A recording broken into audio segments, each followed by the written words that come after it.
Here we go. So, welcome back, guys. This is the Nonsense Club podcast. I am Brandon. You can find me on the Twitter world at Brandon Richmond 5. And you are. I'm Trevor, and you can find me at Old Man Trevor with 3 R's at the end on Twitter. All right. And here we are, again, the Nonsense Club podcast, talking today about nonsense. Yep. What a surprise. Talking about things old and new. Random topics. Today we're going to talk about aliens. Yep. That's obviously something that's been talked about a lot. Are they real? Are they fake? Who knows? I think it's fair to say that there's obviously some other life form out in this giant universe of ours, but we, as human beings, really don't know really what the truth is. But we have a lot of stories and things that have happened over the course of time with UFOs and aliens, about encounters and sightings and things people have seen. But we still really don't understand and know, really, what these aliens are all about. I feel like you have a story.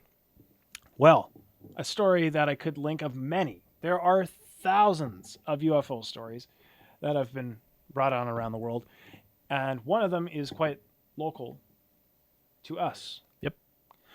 There was a sighting on the May long weekend back in 1967. So here's the topic in the picture right here. A man had an encounter with a UFO. So he was out around the Falcon Lake area. So it's a very, more secluded area, more wooded area. So this man was out doing, I guess he was wandering around in the woods and had this weird encounter with what he claims to be a UFO. So he had this encounter with this object, and he experienced, I guess, some issues afterwards. And I think it's quite common when people see or have an encounter that there's sometimes an aftermath. Yeah. So if you scroll down a bit on the article, he's made a sketch of what he's claimed to have encountered. So this is the craft, a typical looking alien craft that you see a lot of people like in the movies. Yeah, a lot of, talking about it. So the thing with this guy, though, mainly that I'd like to talk about, because you can get into all the details. Basically, the guy was out and he witnessed this UFO. He tried touching it and he burned himself because the heat was so intense from this thing. Wow. And notice the grid shape on the front of the UFO. So you can kind of point that out there. Yep. So it's this kind of grid kind of unit, okay? Okay. So he made this encounter. Now, if you scroll down a bit there, we'll have a look, just kind of like there might be more kind of stuff that you see here. Oh, wow. Grid dots can be seen on his burned shirt. So the grid we talked about before, he had encountered a grid burn on his stomach, chest area, and this was kind of like the wife beater shirt, or whatever you want to call it, he was wearing. Yeah. Had the markings, as you can see, it burned through him. Oh, wow. Okay, so if we scroll kind of through here, there is a piece of, like, basically a piece of radioactive metal that was retrieved from the crash site in 1968. It was found in the cracks of the Precambrian rock that this UFO was seen at. Now, some claim that maybe it was put there later. Yep. He had the encounter. He had to go back to the area. There was a giant circle burn in the grass rock area where the UFO sighting happened. Placed his piece of radioactive metal that he carries around with him on the ground. Of course. Gotcha. Right? And so a lot of people thought when he had this marking on his chest that it was radioactive burns on his chest. Okay. But I don't believe that the actual burns were so much radioactive or exposure to that. They weren't really sure what happened to him, but he had an odor that came from him. So when people would walk in the room, it had this like smell. And I think the smell was more of like, I don't know if it was like rotten eggs or if it was like burning rubber. He had a smell about him that even like weeks after you would find. Now, at the beginning of the article, there is mention of what Oh yeah, it was says here. Then there was a smell when I walked into the bedroom. There was a huge stink in the room, like a horrible aroma of sulfur and burnt motor. Motor. motor. Motor, Yeah, yeah. yeah. It was all around and it was coming out of his pores. It was bad. So Wow. that's what he smelled like for weeks Sounds like after. Yeah, as WK says, sounds like he needs a shower. he definitely did sound like he needed showers. So he had this weird encounter. So if you scroll up to the top of the article, we'll get a picture of what the burns looked like. Yeah, you can see like the on him. dotted patterns on his chest there. That's interesting. And that's similar to the grid that he claimed to have seen on the front of the craft. Yeah, exactly, which shot him Apparently. or something. Yeah, so that's quite interesting. Those guys going out and about there has this strange encounter with some strange vehicle of some sort. Gets burned, smells like eggs, and and it just can't wash it off. And he has these burns. His shirt is all burned. There was a piece of radioactive metal that was on the ground. You said there's burn marks on the ground as well, where the craft was. Yes. Interesting. Yes. So this, obviously, like pretty much any other UFO case, was never confirmed. Oh, yeah. Yep. Obviously, but the fact that he had this burn on his chest like this would indicate some, at least small piece of evidence that there was an encounter of some sort. Yeah. The marking that was left on the ground was some sort of indication of what happened. Yep. And that one piece of metal they found was apparently maybe a piece of the craft that was left there. The Who knows? SWK has a theory. Maybe the guy just loved eating too many deviled eggs. It is entirely possible. Man, that would be so awful. That is quite true.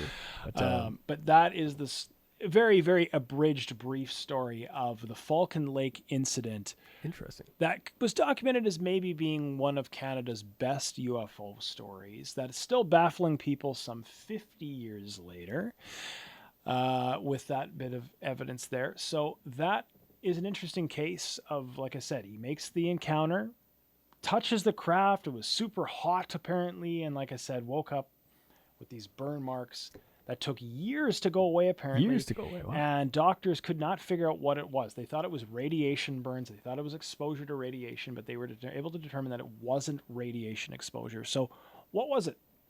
Who knows? So that is left to be the Unsolved Mystery. And it actually did appear on the show Unsolved Mysteries as well. There is a segment on that. Interesting.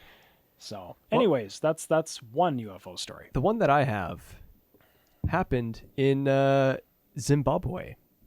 Wow. A little bit far away. This one is a little bit more recent. September 16th, 1994. And it happened by a primary school in Zimbabwe. And the thing that's very interesting about this one is the amount of people that witnessed this thing.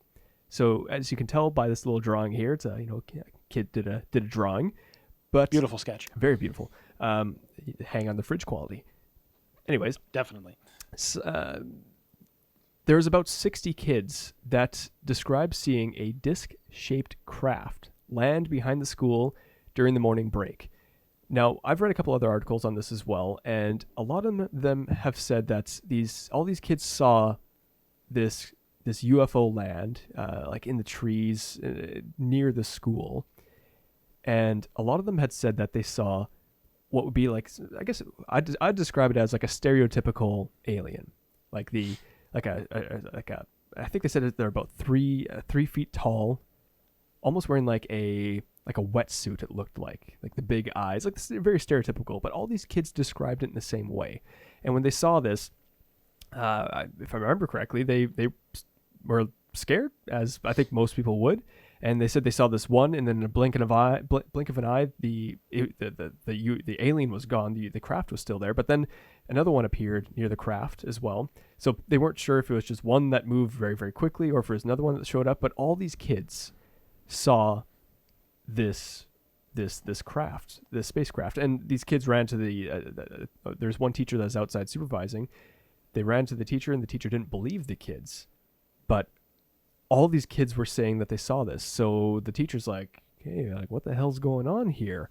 All these kids drew very, very similar pictures of what they saw as well. So the people were starting to go like, "Okay, what? This is sort of creepy when you have a large group of kids saying we saw an alien land near our school. Like, that's getting a little crazy there. So they started taking it a little bit more serious. Now, in this article here, it says, whether or not you believe there is life beyond our planet, this is an intriguing story that includes a BBC war reporter, a Pulitzer Prize-winning Harvard psychiatrist, hundreds of hours of archival footage with those present in 1994, interviews, blah, blah, blah, blah, blah. So they brought in the big guns here. Like, they're not just, like, they're taking this serious now. They brought in a Harvard psychiatrist. So it's not just some Joe Schmo here. We're talking about Harvard. You know, the guy who's probably paying off his student debt until he's about 96 years old. They brought in a very credible guy. A big deal, yeah. He sat down with all the kids and he asked them, what did they see and all these sort of things. He did sort of his psychiatrist type of thing. And after he had interviewed everyone, he was saying that all the kids, like, based upon how they were communicating to them, their stories, how they explained it, their body language. He said that, in his opinion, he believes that these kids were telling the truth. He said that he doesn't think they're making up a story. He's like, based upon all these things, his professional evaluation, none of these kids are lying. All these kids are not coordinating to have this one story.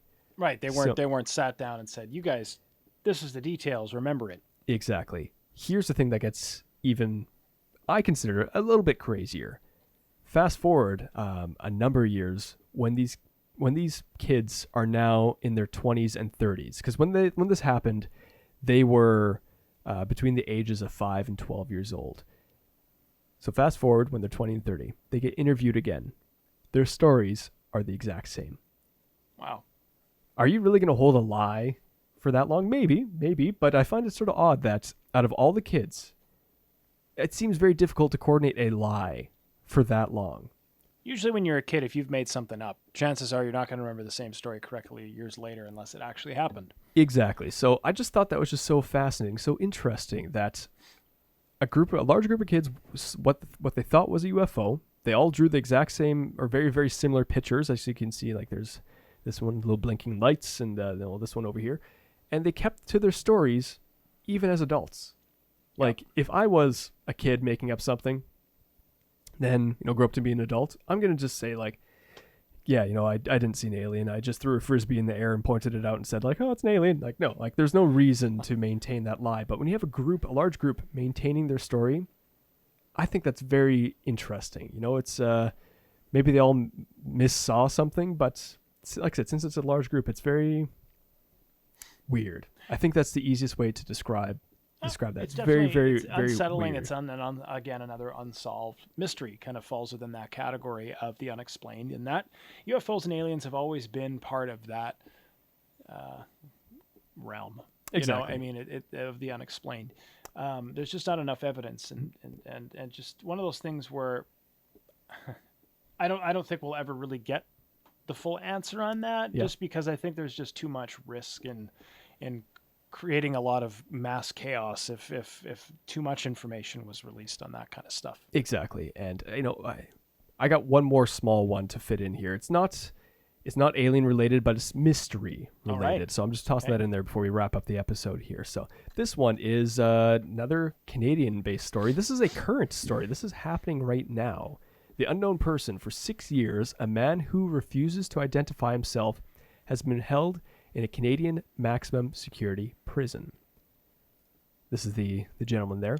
So just to quickly run through the story, he came to Canada a number of years ago, and he got arrested for, I believe he's trying to fraud someone of about like $400,000, something along the lines of that. So he did a crime, and he got arrested, and they got his passport, and he said he was French. He's from France. They gave him his name and everything, so Canada was like, hey, we're going to deport this guy back to France. So they contact France. They bring them up. They're like, hey, France, how's it going? They're like, bonjour. And they're like, oh, yeah, yes. And then they give them this guy's information, and then France comes back and says, this guy, like, doesn't exist. Like, you have a fake passport. So they're holding this guy in a max prison. He's been there for 6 years. he won't tell anyone what his name is. So 6 years in a max prison is, I believe, almost the sentence for manslaughter. I believe. I remember. I thought it said something in there. So it's either equal to it or close to it. But the question I have is, what is preventing this guy from telling his identity that's so bad that he doesn't want to, like, he'd rather be in a max security prison Yeah, I was just gonna say. than tell his actual name and where he came from. Yes. If he was like going to be deported to a country that's, you know, quite hostile or something along the lines of that, do you think he would just say it? I don't think Canada would deport them to somewhere that's you know, quite hostile, but maybe I'm wrong. I don't know the ins and outs of that very, very well, but I just find it very interesting. He's been in max prison for 6 years, refuses to tell anyone who he actually is, where he came from. He'd rather be in max pris. How long, like you said, how bad could it be that he doesn't want to reveal his identity for a number of reasons? Yep. But so obviously that gives even more question to the person's name. It just makes it that much more suspicious. But I think the other question would be, how long are they going to hold this guy in here if he doesn't say his name? That's a very good question. And the problem is they can't deport him anywhere because no one wants to take a criminal if they don't have to, right? Yeah. So they are just like stuck in limbo. They have immigration hearings, and the guy just starts swearing at the judge and all these sort of things, so they just put him back, and he just won't admit or won't say who he is. So another little interesting mystery to add to the mix of mysteries. All the unsolved mysteries. Yeah, that's definitely a strange one there that's going on right now.